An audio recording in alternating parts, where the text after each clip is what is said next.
Hello Libra, so ito po yung inyong daily gabay at babaguhin lang natin ng konti yung format natin. So I'm going to draw 3 cards at titignan natin kung ano mga mensahe para sa inyo. Sa unang card is going to be general life.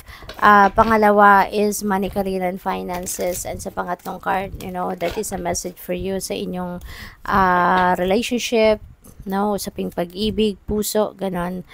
General life, King of Cups. Ayan. So, siguro there is someone dito, could be Cancer, Scorpio, Pisces, na very influential para sa'yo. So, siguro, this could be someone na pwedeng matured na siya by age, and aside from being matured by age, matured din ito emotionally, Kaya magaling itong mag-advise, magaling siyang he is a very good and passionate listener, Napakagaling niyang makinig, Magbigay ng advice, makinig, dumamay, 'di ba? Sa kung ano man ang mga sasabihin mo, mga hinaing, nandiyan lang siya, Napakapasensyoso at pasensyosa. So, what else? For money, career, and finances, we have Page of Swords. Ayan, so mayroong balita na dadating. Maaring ano to, baka information about trabaho, baka merong in-applyan kayong trabaho, so maaaring may update na, baka for interview na kayo, baka tatawagan na kayo for interview, or baka matatawagan na kayo for a job offer, pwedeng ganon. Pwede rin, na baka meron kayong mabalitaan dito na mga opportunities and other possibilities dito na pwede ninyong pagkaperahan. Baka merong hint, or anong tawag dito, merong magbibigay sa inyo ng tip na may position doon, for grab. So, anuhin natin, applyan natin, So, pwedeng may mga ganong mag-aaya sa inyo.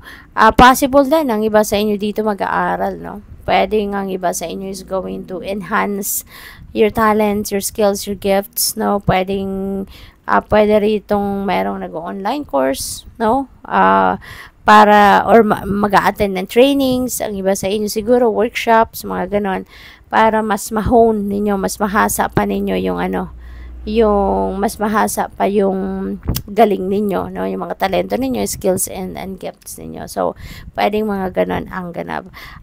There's a lot of research also na pwedeng gawin si Libra, kaya good luck sa'yo.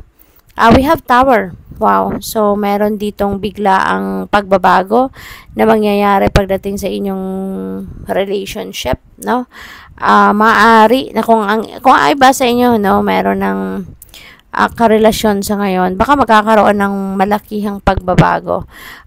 Maybe baka merong problema ang iba sa inyo rito sa inyong karelasyon, So, pwedeng may ganon. At ngayon, baka magsisimula na kayong, alam mo yun, yung parang magdistansya sa bawat isa. Baka gusto lang muna ng isa sa inyo or both of you ng time and space, para makapag-isip, para makapagnilay-nilay, makapagmuni-muni, at kailangan ng space and time para na kapag nakalayo kayo, pag malayo kayo sa person ninyo, 'di ba? Mas makakapag-isip kayo ng mas makikita ninyo, 'di ba? Kung mamimiss mo yung tao, if that person still deserve your love or mga ganon. So, siguro maraming realizations dito ang pwedeng mangyari, But definitely, magbabago.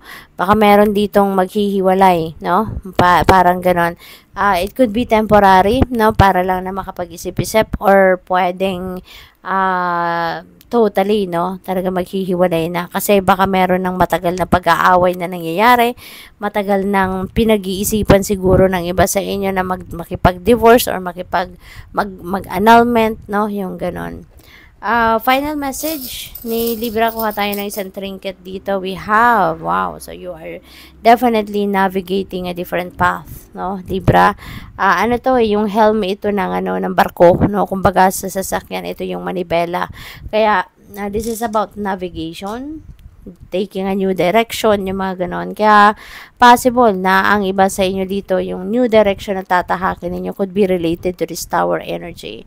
Ito yung sudden change, no? Sudden change na mangyayari sa inyong relationship kung meron man kayong relationship sa ngayon.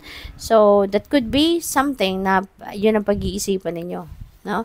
Ang tahaki ng bagong path, no? So, pwedeng merong magkabalikan dito, pwedeng merong after some time na magkahiwalay kayo.